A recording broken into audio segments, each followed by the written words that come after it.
नमस्कार, अपना बिहार देख रहे हैं आप और आपके साथ मैं हूं सोनाली सिंह। एक पुरानी कहावत है कि 100 सोनार की तो एक लोहार की। ये कहावत बीजेपी पर एकदम फिट बैठती है। जो मुकेश सहनी लगातार बीजेपी को हाशिए पर धकेलने की कोशिश करते रहे, एनडीए गठबंधन में रहते हुए लगातार बीजेपी पर हमला बोलते रहे, बीजेपी के खिलाफ चुनाव लड़ते रहे, उस बीजेपी के एक मास्टर स्ट्रोक से मुकेश सहनी की सियासी नाव करीब करीब डूब सी गई है।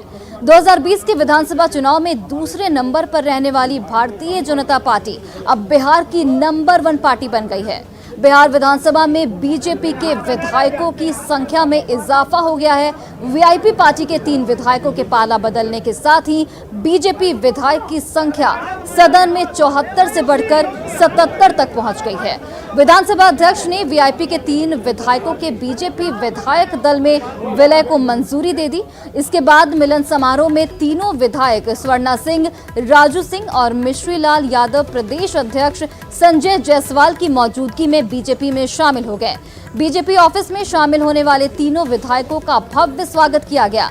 2 तस्वीरें देखिए आप अपने टीवी स्क्रीन पर, जहां पर पहली तस्वीर वीआईपी के विधायकों को बीजेपी में शामिल करने की है, जबकि दूसरी तस्वीर देखिए, दूसरी तस्वीर उस पत्र की है जिसे स्पीकर विजय सिन्हा की ओर से जारी किया गया है। स्पीकर ने तीनों विधायकों के विलय को मान्यता दे दी और इसी के साथ जो बीजेपी है वो विधायकों के मामले में बिहार की नंबर 1 पार्टी अब बन चुकी है। पहले ये मुकाम आरजेडी के हाथ में था, लेकिन अब 3 विधायकों के शामिल होने के बाद बीजेपी के जो विधायकों की संख्या है वो 77 तक पहुंच गई है। और देखिए, वीआईपी के तीनों विधायक के बीजेपी में शामिल होने के बाद अब बिहार विधानसभा की जो नई स्थिति है उसको समझने की कोशिश करते हैं। देखिए, बिहार विधानसभा में कुल 243 सीटें हैं, जिसमें से एक सीट बोछा है जो अभी खाली है और जिसपे चुनाव होने हैं।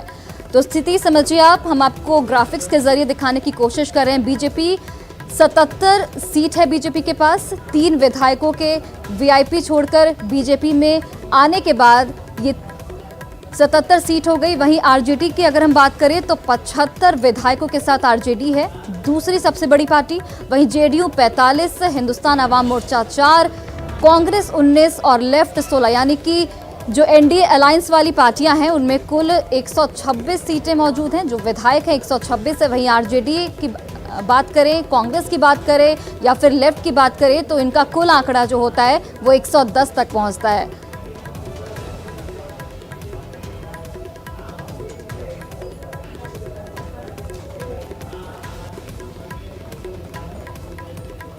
और बीजेपी के मास्टर स्ट्रोक से न सिर्फ मुकेश सहनी का सियासी करियर दांव पर लग गया, बल्कि बिहार में कई सियासी समीकरण बदल गए हैं।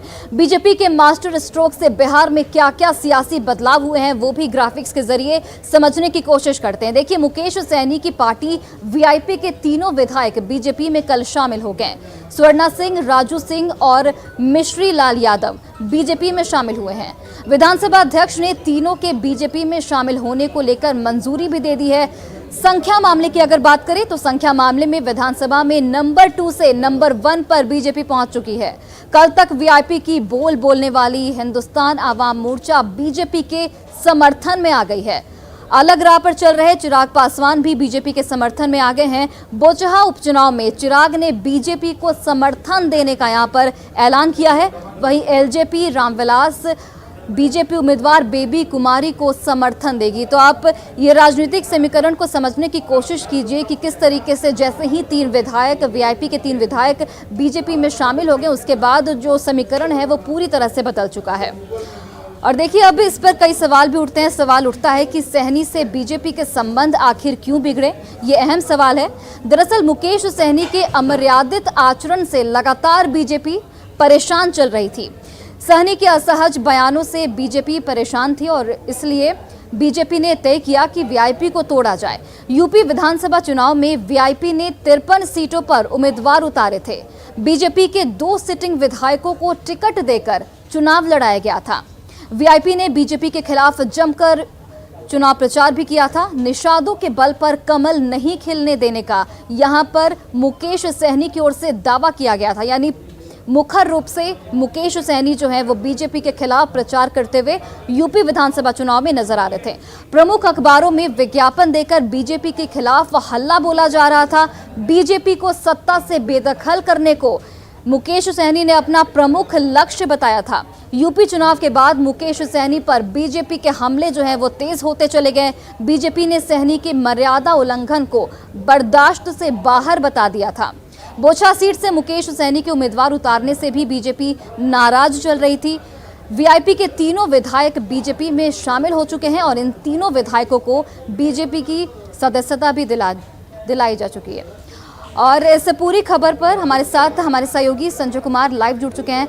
संजय, देखिए, अगर हम इस राजनीतिक समीकरण को समझने की कोशिश करें तो बीजेपी ने एक मास्टर स्ट्रोक खेला है और इसी की बदौलत बीजेपी अब विधायकों के मामले में नंबर 1 पार्टी बिहार में बन चुकी है।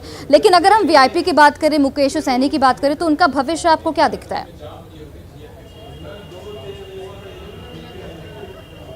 देखिए, निश्चित तौर पर सोनाली, जिस तरीके से उत्तर प्रदेश विधानसभा का चुनाव हुआ तो ये उसका साइड इफेक्ट कह लीजिए या कुछ और कर लिए, जिस तरीके से तस्वीरें बदली हैं बिहार में, राजनीतिक समीकरण बदला है, वैसे में मुकेश सहनी जो बिहार सरकार में नीतीश कैबिनेट के मंत्री हैं उनके लिए मुश्किलात पैदा हो गया है। सबसे बड़ा सवाल अब यही हो गया कि क्या मुकेश सहनी वाकई में मंत्री के पद पर काबिज रह पाते हैं, क्योंकि जिस भाजपा ने उनके 3 विधायकों को अपनी पार्टी में मर्ज कर लिया है, वैसे में वो भाजपा इतनी आसानी से मुकेश सहनी को मंत्री पद पर बने नहीं रहने देगी। राजनीतिक विश्लेषक ऐसा मानते हैं, राजनीतिक पंडित ऐसा मानते हैं।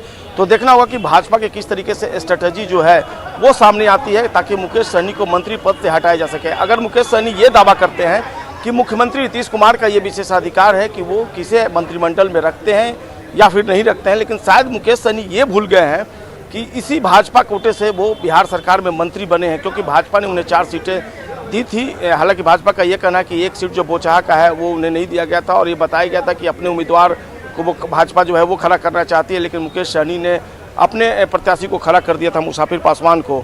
तो ऐसे में मुकेश सहनी अब मंत्री पद पर रहेंगे या नहीं, तमाम तरह की अटकलें जो है वो तेज हो गई हैं और निश्चित तौर पर भाजपा की एक रणनीति होगी कि मुकेश सहनी को मंत्री पद से चलता किया जाए और इसी स्ट्रेटजी के तहत अब भाजपा कौन सा रुख जो है अख्तियार करती है ये देखने वाली बात होगी। लेकिन निश्चित तौर पर जिस तरीके से भाजपा ने मास्टर स्ट्रोक खेला है, वैसे में बिहार का पूरा राजनीतिक समीकरण जो है वो बदल कर रह गया। कल तक आंख दिखाने वाला हम जो है, जीतन राम मांझी की जो पार्टी है हम, अब वो भी भाजपा के सुर में सुर मिला रहा है और वो कहने लगा है कि भाजपा और मुकेश सहनी के बीच जो ये मामला उभर कर सामने आया है, इसमें अब ये दोनों के बीच का इंटरनल डिस्प्यूट है, इसमें दूसरी पार्टियों को कुछ लेना देना नहीं है और बिहार में नीतीश कुमार के नेतृत्व में एनडीए इंटैक्ट है। इसके अलावा जो चिराग पासवान कल तक ये कहते थे कि अगले चुनाव में जो है वो अलायंस की बात होगी, अब वो चिराग पासवान बोचहा उपचुनाव में जिस तरीके से अजय निषाद जो भाजपा सांसद हैं उन्होंने मुलाकात की थी चिराग पासवान से दिल्ली में, उसके बाद चिराग पासवान ने ये फैसला कर लिया कि बोचहा से वो अपना कैंडिडेट नहीं देंगे। तो तमाम तरह के जो राजनीतिक समीकरण है वो बदलते जा रहे हैं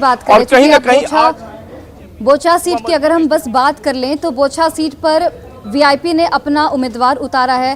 तो ऐसे में जो अभी राजनीतिक समीकरण जो लगातार बदल रहे हैं, 3 जो विधायक हैं वो बीजेपी में शामिल हो गए, ऐसे में वीआईपी को एक बहुत बड़ा झटका लगा है और कहीं ना कहीं बोचहा सीट अब हाथ से जाती हुई साफ तौर पर दिखाई दे रही है और जो कांटे की टक्कर होगी वो आरजेडी और बीजेपी के बीच होगी, वो साफ तौर पर नजर आ रहा है। देखिए, बिल्कुल राजनीतिक तौर की अगर बात कर लें तो मुकेश सहनी आज कमजोर दिख रहे हैं। अभी से थोड़ी देर के बाद वो प्रेस कॉन्फ्रेंस में मीडिया से रूबरू होंगे तो देखना होगा कि उन्होंने अब कौन सी स्ट्रेटेजी अपनाई है बोचहा विधानसभा चुनाव में अपनी पार्टी को जीत दिलाने के लिए। लेकिन जो मौजूदा राजनीतिक परिस्थितियां हैं उसमें कहीं ना कहीं मुकेश सहनी अब पूरी तरीके से कमजोर दिख रहे हैं। सोनाली।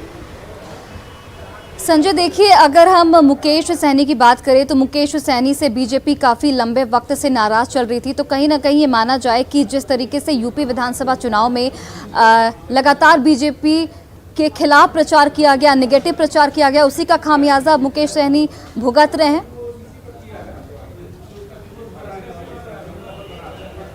जी बिल्कुल, देखिए, जैसा कि मैंने आपको शुरू में ही बताया कि क्या ये उत्तर प्रदेश विधानसभा चुनाव का साइड इफेक्ट है कि आज बिहार में राजनीतिक परिस्थितियां इस कदर बदल गई हैं कि मुकेश सहनी अब अलग थलग नजर आ रहे हैं। कल तक जदयू भी हिमायती बनी हुई थी, लेकिन अब सभी पार्टियों ने एक तरीके से पल्ला झाड़ लिया है वीआईपी से और मुकेश सहनी का राजनीतिक भविष्य अब दांव पर लग गया और यही चूक हो गई। मुकेश सहनी ये कहते हैं कि वे जो 1 रुपया है उसको 100 रुपया बनाना जानते हैं। लेकिन शायद राजनीति में मुकेश सहनी ने जिस तरीके से यूपी में स्टैंड लिया, उसके बाद जो रणनीति बदली है, उसमें आज लगता है कि वो हाशिए पर चले गए हैं। और देखना होगा अब किस तरीके से अपना, उनकी निगाहें मुख्यमंत्री नीतीश कुमार की तरफ टिकी हुई हैं। लेकिन सबसे बड़ी बात है कि भाजपा उनको बिहार की राजनीति में अब मंत्री के पद पर वाकई में पहुंचा पाती है या नहीं, राजनीतिक विश्लेषक जो है इस बात पर मत्थापच्ची करने में लगे हुए हैं। लेकिन जिस तरीके से 3 विधायकों को भाजपा ने अपने अंदर मिला लिया है अपनी पार्टी में, वैसे में मुकेश सहनी के लिए मंत्री पद पर बने रहना अब काफी मुश्किल नजर आ रहा है। और देखना होगा आने वाले दिनों में बिहार की राजनीति एक बार फिर से कुछ देर बाद जब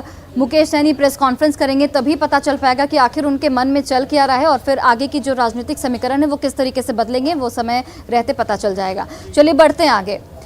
बीजेपी ने मुकेश सहनी को जोर का सियासी झटका दिया है। बीजेपी के इस कदम पर आरजेडी और कांग्रेस ने आपत्ति जताई है। वहीं बीजेपी का इस पर कहना है कि जो विधायक पार्टी में शामिल हुए हैं वो पहले से ही बीजेपी के सदस्य थे।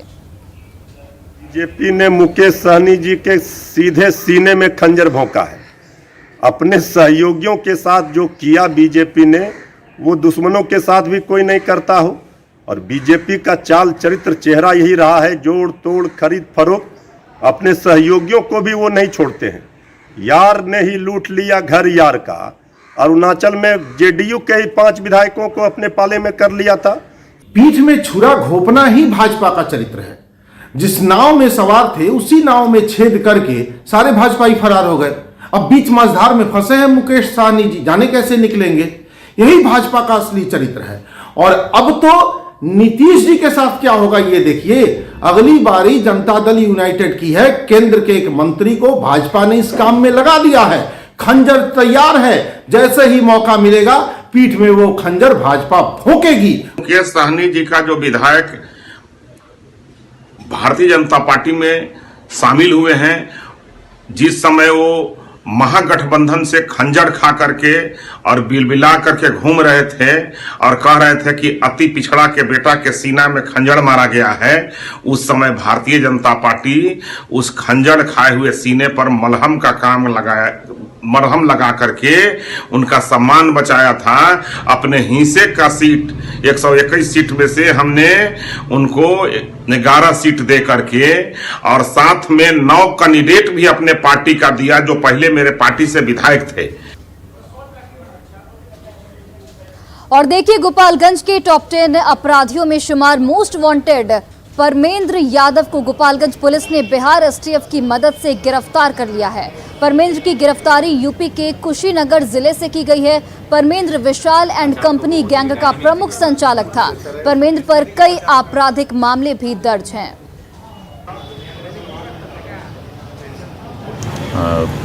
बिहार दिवस भी था, उस दिन गोपालगंज पुलिस के द्वारा एक बड़ी सफलता अर्जित की गई है और इस जिले के टॉप 10 बदमाशों में शुमार परमेंद्र यादव, जो कि विशाल सिंह का जो ग्रुप है, संगठित गिरोह है, उसका संचालक था, उसको हम लोग सीमावर्ती जिला जो कुशीनगर है वहाँ के एक होटल से गिरफ्तार। अरवल जिले में बेरोजगार युवकों को रोजगार मुहैया कराने वाला नियोजन कार्यालय खुद ही अपनी बदहाली पर आंसू बहा रहा है। कार्यालय के भवन की स्थिति जर्जर है, जो कभी भी धराशायी हो सकती है। साल 2012 में जहानाबाद जिले से अलग अरवल जिला बनाया गया था, लेकिन तब से लेकर अब तक जिला स्थित नियोजन कार्यालय में पदाधिकारियों की नियुक्ति नहीं हो पाई है। पूरा ऑफिस डेटा ऑपरेटरों के सहारे ही संचालित हो रहा है। नियोजन कार्यालय का जायजा लिया हमारे सहयोगी अनिरुद्ध कुमार ने। मैं औरंगाबाद में पदस्थापित हूँ, यहाँ के अतिरिक्त प्रभार में। यहाँ एक परिचारी भी नहीं है, मतलब प्यून। तो सरकार जी यहाँ बेचारे कई साल से काम कर रहे हैं, ऐसे आशा में कि हमारा हो जाएगा, तो ऐसे वे नियमित स्टाफ नहीं है। नियोजनालय कार्यालय जो दूसरे को रोजगार उपलब्ध कराए जाने के उद्देश्य से यहाँ पर रजिस्ट्रेशन होती है, लेकिन यह खुद जो है बदहाली का शिकार हो चुका है। हम दिखाने का प्रयास करेंगे। ये नियोजनालय कार्यालय हमारे पीछे आप देख रहे हैं, ये जो नियोजनालय कार्यालय है ये खुद ही अपनी बदहाली पर आंसू बहाने को मजबूर है। जिस अवस्था में कार्यालय संचालित हो रही है, हम दिखा करके प्रयास कर रहे हैं। ये आपका अधिकारी का कार्यालय एक ही कमरा में है, शिफ्ट है। यहाँ पर जो अधिकारी का ये जो कार्यालय है, इसी कमरे में एक लाइब्रेरी भी संचालित है, एक ही कमरे में। वर्ष 2012 में नियोजनालय कार्यालय जो है जहानाबाद जिले से अलग करके अरवल में लाया गया था, उसके बाद से इस कार्यालय में शिफ्ट कर दी गई। उसके बाद एक और कमरा है जहाँ पर डाटा ऑपरेटर होते हैं। एक शौचालय है जो हमेशा ये तालाबंदी है, इसमें पानी और शौच की भी व्यवस्था इस कार्यालय में नहीं है। दूसरी ये जो कमरा है ट्राइसेम भवन है, यहाँ दिखाने का प्रयास करेंगे। जो ट्राइसेम भवन में वर्ष 2012 में इसे लाया गया है जहानाबाद ज़िले से। इस कमरे में एक डाटा ऑपरेटर की बनाई गई है, लेकिन जो स्थिति हम दिखाने का प्रयास करेंगे, जो स्थिति है ये आप खुद ही इस तस्वीर से बयां करते हैं हो सकता है कि आखिर क्या परेशानी रही होगी। जिस जीर्ण अवस्था में है वो लगातार इसी में काम करते हैं। एक रिकॉर्ड आया है जिसमें लगभग 15,000 से अधिक बेरोजगार युवकों का इस वर्ष रजिस्ट्रेशन हुआ है। कई शिविर लगाए जाते हैं, कई शिविर लगाने के बाद जो है इसमें बेरोजगारों को रोजगार उपलब्ध कराई जाती है, लेकिन जो स्थिति रही है लगातार उसमें ऐसी है कि इस भवन में इनमें काम करने के लिए इनके उचित नहीं है। कब ये भवन धराशायी हो जाएगा उसे कहना मुश्किल होगा। कई बार ऐसी हादसा हो चुकी है इस कार्यालय में। इस कार्यालय की 2012 में जहानाबाद से अलग होने के बाद इसमें शिफ्ट कर दिया गया और बेरोजगारों को रोजगार देने का ये जो कार्यालय है खुद अपनी बदहाली पर आंसू बहा रहा है। दुखद बात यह है कि अभी तक वर्ष 2012 से कोई भी अस्थायी अधिकारी यहाँ तैनात नहीं किए गए हैं। ऐसे में यहाँ पर बेरोजगारों के लिए खासी परेशानियों का सामना करना पड़ रहा है। अनिरुद्ध कुमार, न्यूज़ 18, अरवल। और आपने ऐसे कई गांव देखे और सुने होंगे जहां के लोगों ने डॉक्टर, इंजीनियर और प्रशासनिक अधिकारी बनकर खूब नाम कमाया और अपने गांव का नाम भी रोशन किया। लेकिन बिहार के अररिया जिला में स्थित एक गांव चोरों के गांव के नाम से जाना जाता है। जो किहाट थाना क्षेत्र स्थित सकरपुरा गांव में अधिकांश लोग चोरी के आरोपी हैं। चोरी के आरोपियों को पकड़ने के लिए दूसरे राज्यों की पुलिस अक्सर इस गांव में आती है।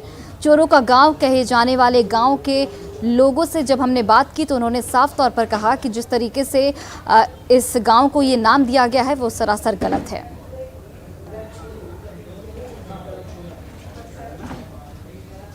और फिलहाल इस बुलेटिन में बस इतना ही। आप देखते रहिए न्यूज़ 18 बिहार झारखंड।